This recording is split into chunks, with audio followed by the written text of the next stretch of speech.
اعوذ باللہ من الشیطان الرجیم بسم اللہ الرحمن الرحیم ثم ان ربک للذین عملوا السوء بجہالہ ثم تابوا من بعد ذلك واصلحوا ان ربک من بعدها لغفور رحیم ان ابراہیم کان امۃ قانتا للہ حنیفا وَلَمْ يَكُ مِنَ الْمُشْرِكِينَ۔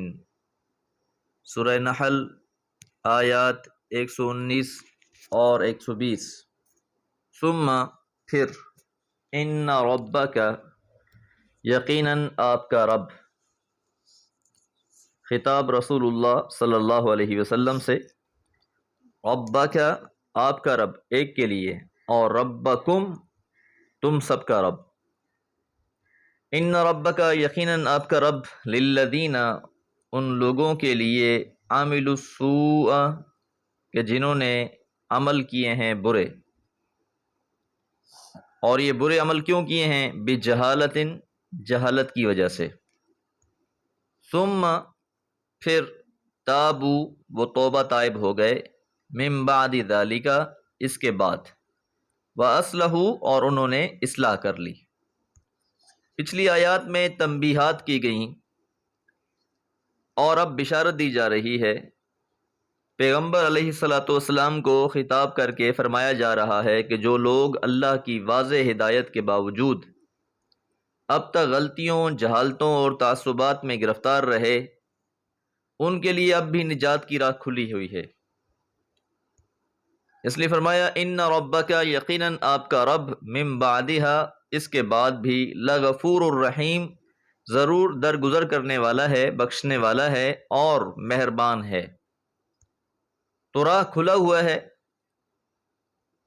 آپ کا رب ان کو بخش دے گا اور ان پر رحم فرمائے گا جنہوں نے جہالت کے سبب سے برائیاں کی، پھر اس کے بعد توبہ اور اصلاح کر لی۔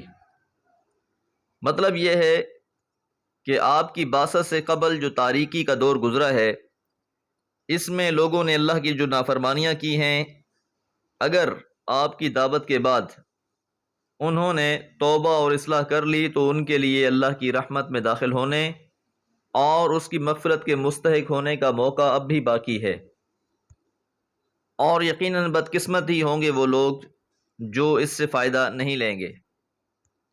ان یقیناً ابراہیم علیہ الصلاۃ والسلام، کان امتاً ایک امت تھے، قانتاً فرما برداری کرنے والے تھے، للہ اللہ تعالیٰ کے لیے، حنیفہ اور یکسو تھے۔ پچھلی آیات میں جو حلال اور حرام کے معاملات بیان کیے گئے ہیں، تو یاد رہے کہ یہود و نصارہ اور مشرکین سب اپنی اپنی بدعات کی تائید میں حضرت ابراہیم علیہ الصلاۃ والسلام کے نام کو بطور سند استعمال کرتے تھے۔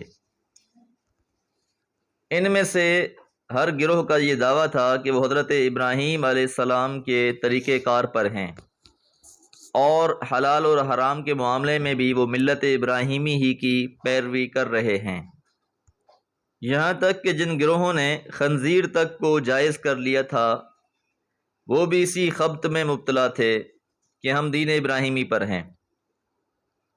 اور خاص طور پر مشرکین مکہ کا تو پوچھنا ہی کیا، وہ تو اپنے گمان میں ملت ابراہیم کے اجارہ دار تھے۔ وہ سب بجائے اپنے اپنے رویے کا جائزہ لینے کے خود حضور صلی اللہ علیہ وسلم کو کہتے تھے کہ آپ نیا دین لے کر آ گئے ہیں، ہم اپنے باپ حضرت ابراہیم علیہ السلام کے دین پر ہیں، ہم آپ کی باتوں کی وجہ سے اپنے باپ حضرت ابراہیم علیہ السلام کے دین کو چھوڑنے کے لیے تیار نہیں ہیں۔ حالانکہ وہ مکمل طور پر حضرت ابراہیم کے طریقے سے ہٹے ہوئے تھے، حلال اور حرام کے معاملے میں ان کے ضابطے کی پیروی نہیں کر رہے تھے، بلکہ انہوں نے تو الگ ہی راہیں نکال لی تھیں۔ تو قرآن مجید نے ان سب کا یہ جواب دیا کہ ابراہیم علیہ السلام ایک الگ امت تھے، وہ اللہ تعالیٰ کے فرما بردار تھے، اس کی طرف یکسو تھے، وَلَمْ يَكُوا اور نہیں تھے وہ، من المشرکین شرک کرنے والوں میں سے۔ اسی طرح سورہ آل عمران میں بھی فرمایا، ما کان ابراہیم یہودیا ولا نصرانیا، کہ حضرت ابراہیم نہ یہودی تھے اور نہ ہی نصرانی تھے، ولیکن کان حنیفہ، بلکہ وہ تو اللہ کی طرف یکسو تھے، توحید کے علم بردار تھے، اور اب اسی دین کی طرف حضرت محمد صلی اللہ علیہ وسلم انہیں بلا رہے ہیں۔ دعا ہے اللہ تعالیٰ قرآن اور سنت کے مطابق زندگی گزارنے کی توفیق عطا فرمائے۔ وما علیہ الا البلاغ۔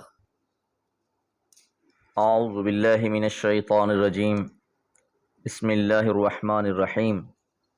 شاکرا لانعمہ اجتباہ وہداہ الی صراط مستقیم وآتیناہ فی الدنیا حسنہ وإنہ فی الآخرۃ لمن الصالحین ثم اوحینا الیک ان اتبع ملۃ ابراہیم حنیفا وما کان من المشرکین انما جعل السبت علی الذین اختلفوا فیہ وَإِنَّ رَبَّكَ لَيَحْكُمُ بَيْنَهُمْ يَوْمَ الْقِيَامَةِ فِيمَا كَانُوا فِيهِ يَخْتَلِفُونَ۔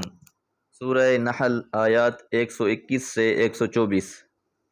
شاکرن، شکر گزار تھے، لِعَنْعُمِهِ، اللہ تعالیٰ کی نعمتوں کے۔ پچھلی آیت مبارکہ میں ہم نے حضرت ابراہیم علیہ السلام کے بارے میں یہ بات جانی تھی کہ وَلَمْ يَكُ مِنَ الْمُشْرِكِينَ، وہ مشرکوں میں سے نہ تھے۔ اب ان کی مزید تعریف بیان کی جا رہی ہے کہ وہ اللہ کی نعمتوں پر اللہ ہی کے شکر گزار تھے۔ اے اہل مکہ، وہ تمہاری طرح اللہ کی نعمتوں کو بتوں کی طرف منسوب کر کے اللہ کی ناشکری کرنے والے نہیں تھے۔ اجتباہ، اجتبا یجتبی، مجتبا چن لینا، سلیکٹ کر لینا کسی کو۔ اجتباہ، اللہ تعالیٰ نے انہیں منتخب کر لیا تھا، چن لیا تھا، وہداہ، اور رہنمائی فرمائی ان کی، الی صراط مستقیم، سیدھے راہ کی طرف۔